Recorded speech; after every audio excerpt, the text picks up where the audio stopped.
त्यावेळी एक मानसिकता होती की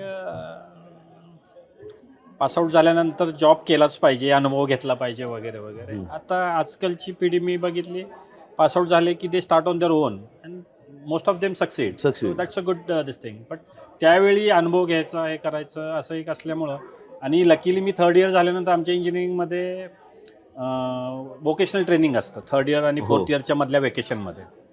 तर मी वाशिंदला जिंदाल स्ट्रिप्समध्ये JSLमध्ये 2 months ट्रेनिंग केलं. Okay.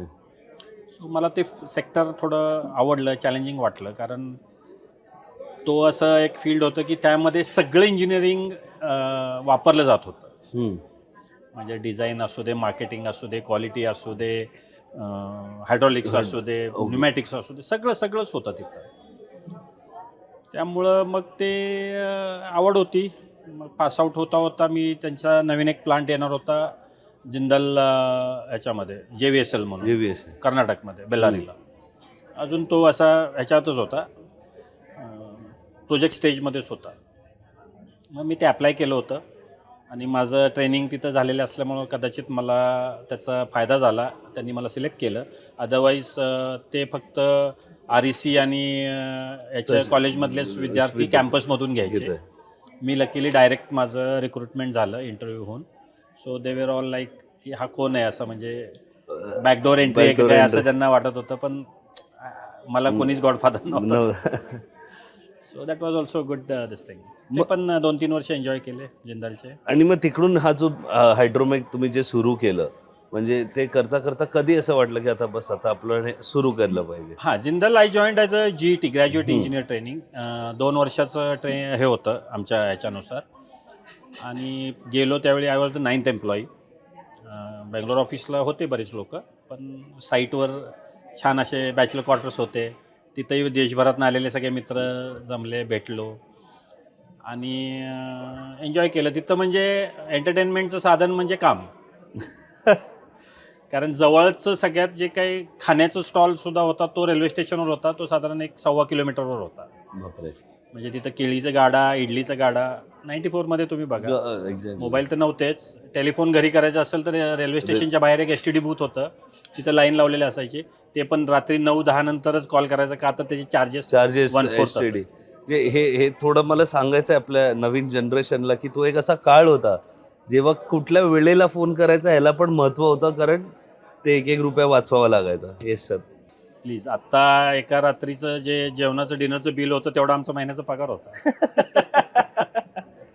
So but things change and in a good way rather. Yes. पण मग 2 वर्ष तिथं खूप प्रोजेक्टमध्ये काम केलं, चांगलं काम केलं. 1 वर्ष झाल्यानंतर ॲप्रेझल झालं.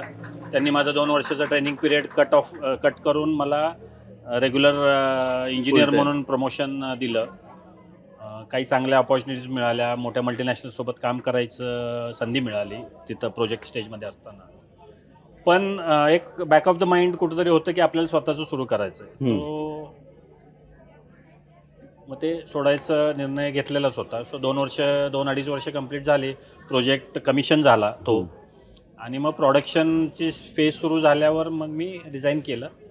I came back. मग इथं जो काही आपण हे म्हणतो, मला सुरू करायचा जो काही फेज होता, त्याच्या आधी मग थोडे दिवस पुण्यामध्ये माझ्या दाजींची कंपनी आहे, तिथं मी I joined as a engineer. Majorly तिथं मार्केटिंग आणि हे केलं. 1-1.5 वर्ष तिथं काम केलं. मग साताऱ्याला आलो. मग त्यांचे जे काही प्रॉडक्ट होते त्यात मध्ये मग मेंटेनन्सची कामं करायचो. त्यांचे जे प्रॉडक्ट्स होते त्याचं हायड्रॉलिक्सचं वगैरे मेंटेनन्स, म्हणजे थोडंसं कुठंतरी हाऊस भागवून घेतो. हायड्रॉलिक्स ते मनात राहिलेलं आहे. बट इन 2000 माझा एक जवळचा मित्र आहे सुजित मुथा. त्याचं स्वतःचं एक मशीन शॉप होतं मोठं, साताऱ्यातलं मोठं घराणं आहे ते औद्योगिक ह्याच्यामधलं.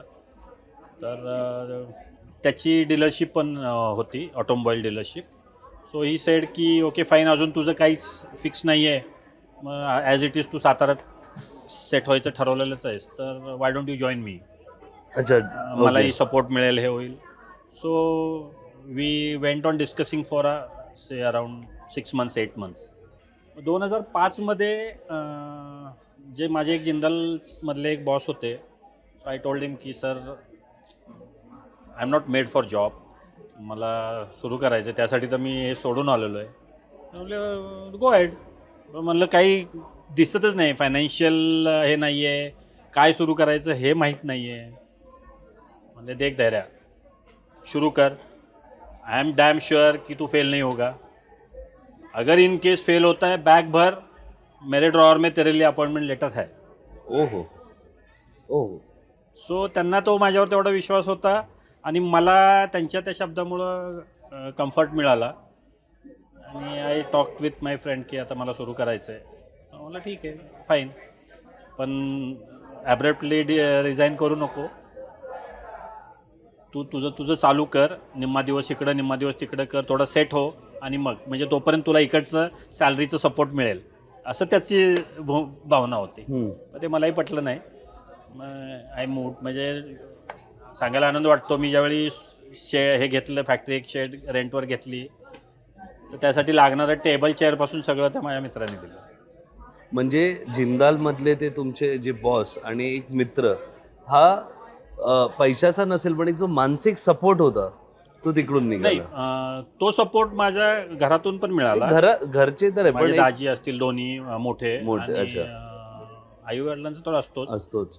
पण माझ्या सगळ्याच मित्रांनी support सपोर्ट केला. म्हणजे केला. पहिले काही दिवस माझे एक दोन मित्र होते जवळचे, नाव घ्यायला नको कारण ते परत त्यांनाही मग थोडं सगळ्यांची नावं घ्यायला लागली तर नाही, त्यांनाही ते कदाचित हे करणार, कारण त्यांनी मित्र म्हणून हे केलेलं.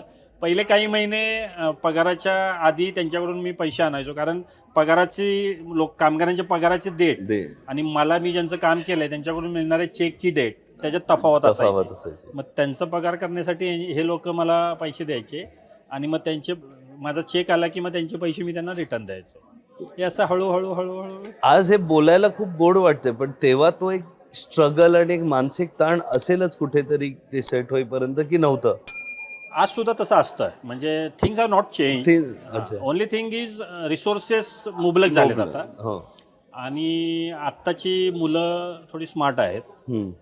ते सगळे प्रोज कॉन्स ह्याचा अभ्यास करतात, हे करतात. आम्ही त्यावेळी ब्लाइंडली कदाचित पडत होतो. आताची मुलं थोडं practically, so that's a good point rather. म्हणजे मी नवीन मुलं बघतो, म्हणजे ते फर्स्ट जनरेशनचे असू दे, सेकंड जनरेशनचे असू दे, दे कम प्रिपेअर्ड.